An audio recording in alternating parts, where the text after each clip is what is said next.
Good morning. It's Sunday, the 24th of September. Out here one last time this week. It's going to be a short pick, just to clean up around the outside of the camp a little bit and get some footage of what it looks like now and compare that to what it looked like when I started. I was look at some videos from the earliest days back in May when I first came out here, and man, I'd forgotten how bad it was when I first laid eyes on that mess. So I'll show you that, mix that in with some of the footage I'm going to do today, and just show you what it looked like before and after. Also notice that the tent that burned down and nearly started the fire wasn't even there back in May, so it was something that was added between May and July. I think I'll have to check my earliest July footage to see what was there. So whether or not that was kids that moved in there and were hanging out, or whether that was really a homeless person or not, don't know. But that was definitely not it. That tent was not there before I first got in here. It did rain quite a bit yesterday after I finished. I think within an hour of me finishing, it started raining on and off. Got a significant amount of rain.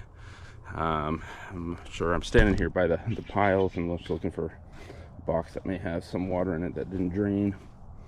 I don't see any right now. Oh, there's one thing. There's maybe an inch of water in there. Hard to tell. There's stuff sitting in there, but hopefully they'll be able to haul this away before it gets really full. Latest forecast says somewhere between an inch and 8 inches of rain over the next 48 hours. Depends on what altitude you're at. So lowlands 1 to 3 inches, mountains 4 to 8 inches. We're kind of in the foothills, so my guess is somewhere between 3 and 5 inches of rain. Yeah, uneducated guess, one weather report to go on, but based on what usually happens around here is we get dumped on slightly heavier than what they get down the lowlands, but not as much as they get in the mountains. So definitely won't be back in here anytime this week with the water that's coming in, and it's going to be a wet pick in there, but it's my last chance to do it. It's pretty dark right now. It's 8:30 in the morning, but the clouds are in, and it's just really overcast. So hopefully the video turns out. I wanted to get one last shot of the main area and then see if I can clean up a little bit more. But take it fairly easy today. My legs are feeling pretty good after yesterday, so which was surprising, but we'll just see how it goes. I'm going to walk you in the same way I walked in before, so you can see the difference in the path and everything, and I'll narrate as I go. So everything that came out of here came out through this path, and I did add up my totals so far. Last night we're at about 252 bags so far. Now that's not just plastic bags, that's also all the heavy stuff that I carried out, and like I said, my formula for doing that is if it takes up 2 arms, it's 2 bags. If it takes up 1 arm, it's 1 bag. Just equivalent of doing stuff. About 48 hours of work, all the trips combined, about 32 miles of walking down this trail. I think it was 18 total picks. 2 5-gallon buckets worth of needles and other sharps. 1 black bear sighting. Multiple deer, squirrels, birds. 1 human.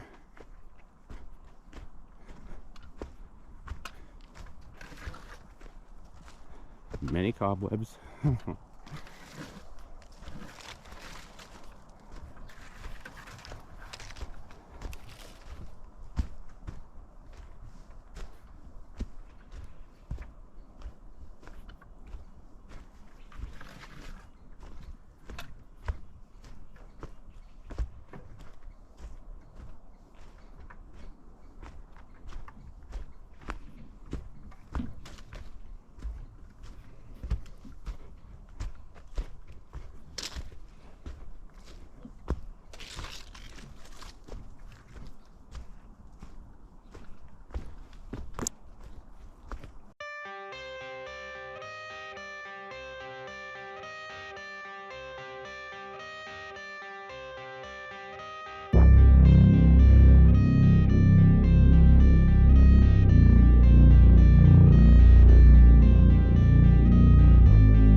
this is where I'm going to start picking today.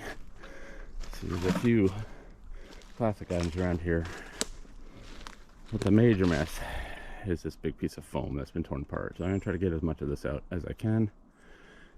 Keep my eyes and ears open for any animals. I don't see anything.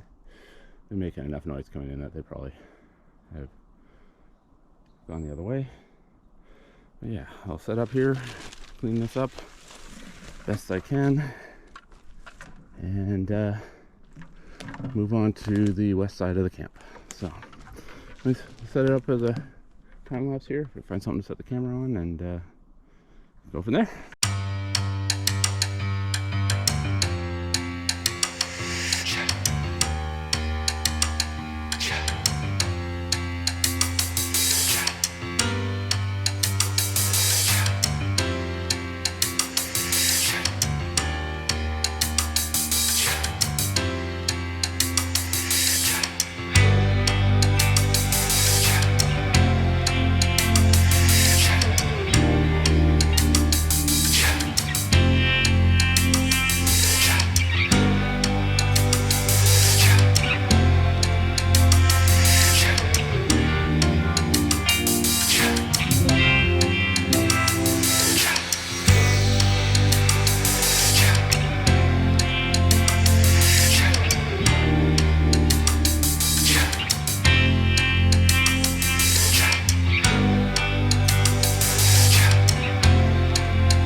Okay, that didn't take as long as I thought it was going to. I'm glad I brought that little rake. It just helps to rake everything up. Yeah, I get some sticks and leaves and stuff like that in there, but it's a heck of a lot easier than trying to grab each little piece one at a time.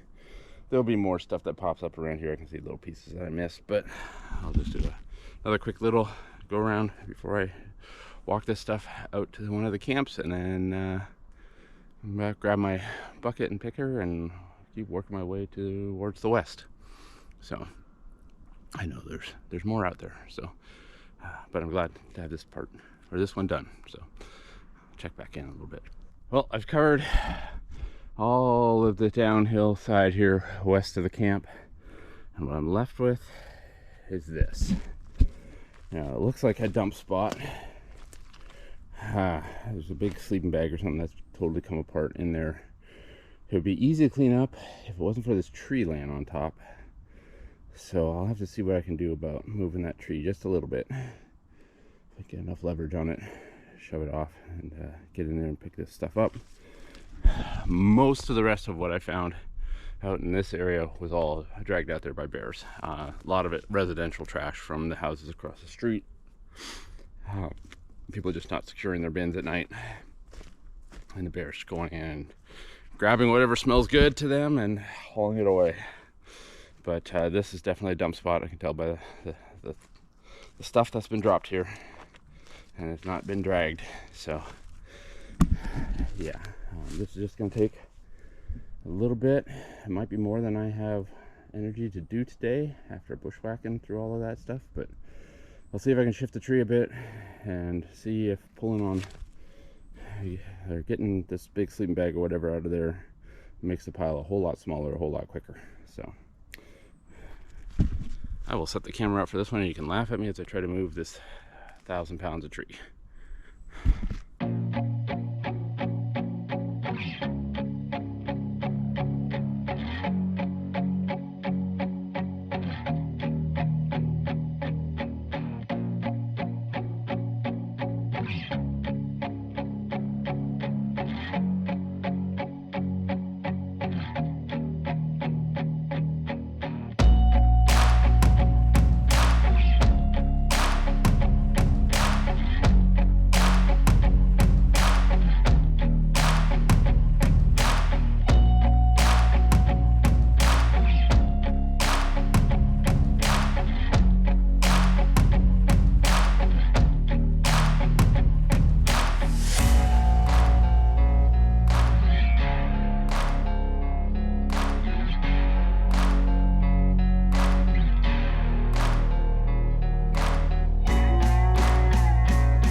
managed to get all of this cleaned up.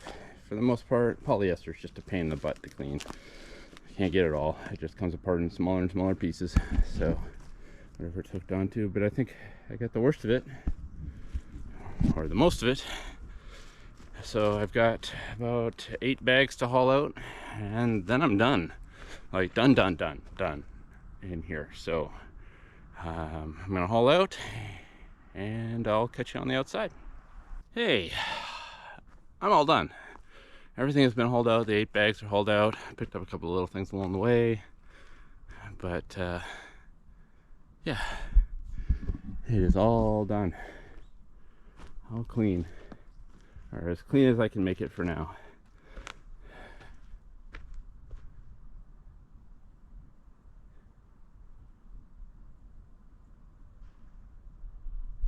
I think it was a total of 260 bags, give or take, depending on what you call a bag. I think I walked about 35 miles hauling this stuff out. A lot of stuff around just walking around a camp. I didn't count, but you know, if I had a tracker on, I'm sure I'm well over 35 miles. I think I lost about 4 pounds of weight over the last 6 weeks doing this, just getting out, which was fine. Let's see.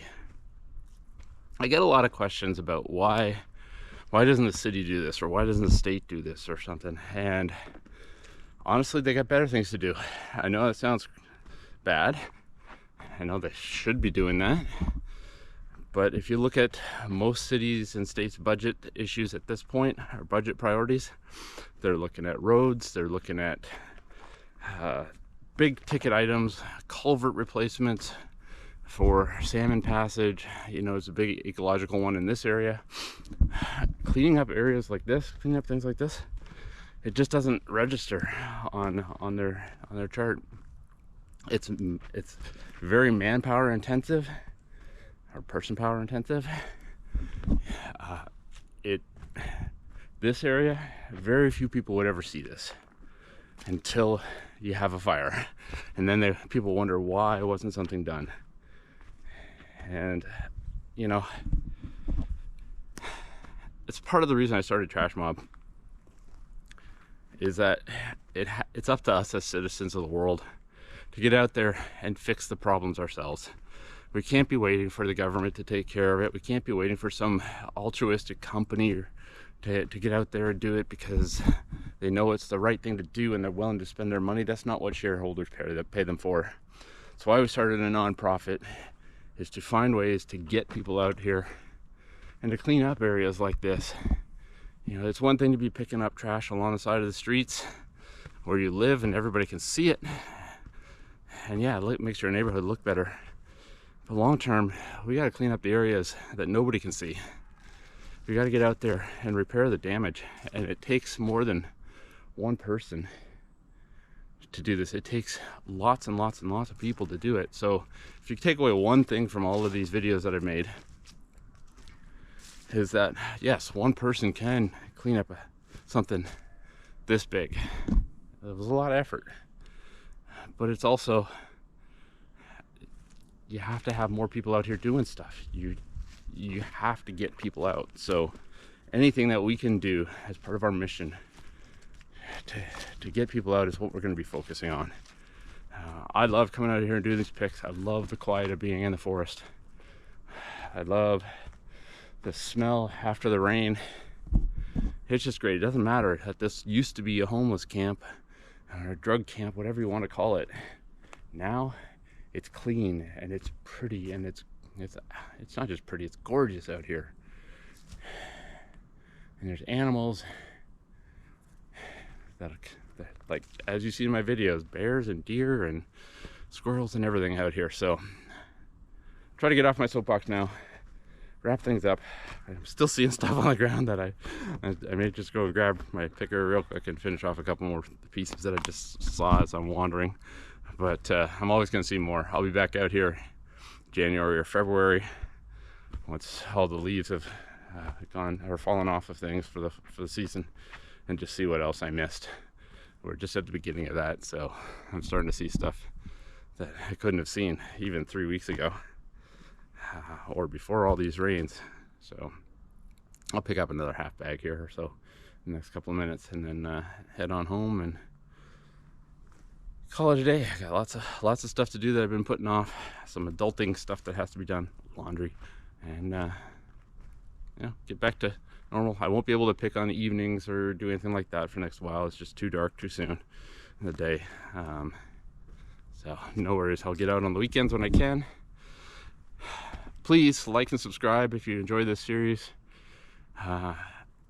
There will be more. I'll be out back to picking alongside of the streets and other areas, and hopefully I don't find something as big as this, but it makes people aware of what the problems that are out there. I drove through Seattle yesterday, and alongside every off-ramp to I-5 there were just massive camps like this, garbage everywhere. That's a city problem. I know Seattle gets a bad rap for it, but it's true. Can't deny it. It is just a mess. They try to do their best to clean it up, but it's not something that just the city can do. It's got to be everybody, everywhere, doing what they can. So, give you one last look around at this place.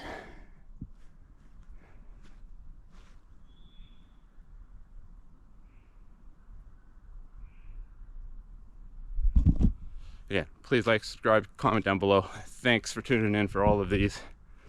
I will catch you next time. Have a great day.